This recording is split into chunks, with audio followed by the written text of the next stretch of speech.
నమస్తే, welcome to సోలా TV. నా పేరు పవన్ కుమార్. ఇప్పుడు ప్రసాద్ ల్యాబ్ లో సాహా అనే సినిమా సంబంధించినటువంటి గ్లిమ్స్ సాంగ్స్ రిలీజ్ చేయడం జరిగింది. మనతో పాటు హీరో గారు ఉన్నారు, వారితో మాట్లాడే ప్రయత్నం చేద్దాం. నమస్తే కుమార్ అన్న. Hi sir. హాయ్.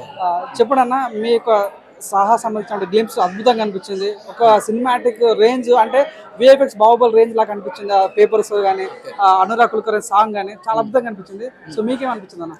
అదే ఇది సినిమాలో మెయిన్ సాంగ్ ఇది యాక్చువల్లీ. ఇది అందుకనే దీనికోసం మేము సపరేట్గా ప్రమోషనల్ వీడియో చేశాము.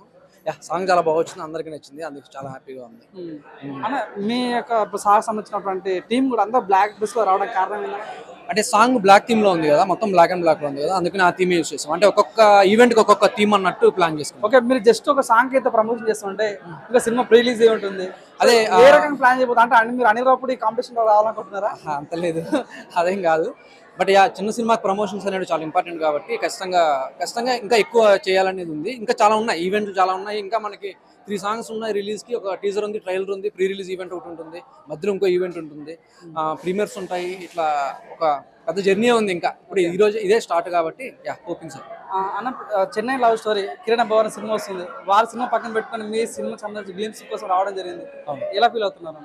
అంటే కిరణ్ నాకు 10 years నుంచి ఫ్రెండ్, తెలుసు. షార్ట్ ఫిల్మ్స్ అప్పటి నుంచి ఒకరికొకరం బాగా తెలుసు. సో ఆ ఫ్రెండ్షిప్, మనోడు షార్ట్ ఫిల్మ్స్ నుంచి వచ్చి ఎదిగాడు కాబట్టి మనోడికి తెలుసు ఆ పెయిన్ ఎలా ఉంటుంది, ఆ కష్టం ఎలా ఉంటుందని చెప్పని. ఓకే, అందువల్ల వచ్చి సపోర్ట్ చేశాడు. And I'm very thankful to him. అన్న ఎంతో మంది అంటే ఊరు నుంచి ఎర్రబస్ ఎక్కొచ్చి కృష్ణా చోటు తిరుగుతూ 10 సంవత్సరాలు కష్టపడితే తప్ప సినిమా ఇండస్ట్రీ సక్సెస్ అవ్వలేకపోతారు. సో మీరు ఏం చెప్పదలుచుకున్నారు? మీరు ఎందుకంటే అదే ఫీల్డ్ నుంచి వచ్చారు, చాలా కష్టపడి పైకి వచ్చారు. సో ఏం చెప్పదలుచుకున్నారు?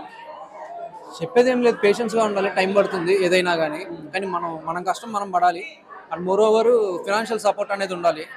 ఇంట్లో నుంచి ఎంతో కొంత మన కింద సినిమా డబ్బులు పెట్టి తీయకపోయినా పర్లేదు, కానీ మనం కష్టపడుతున్నప్పుడు కొంచెం ఫ్యామిలీ ఏదైనా సపోర్ట్ ఉండి కొంచెం సపోర్ట్ చేస్తే, చాలా మంది బయట ఆ ఇబ్బందితోనే ఉండలేక వెళ్ళిపోతున్నారు. బట్ ఉంటే ఇంకా మంచి యాక్టర్లు వస్తారని నాకు.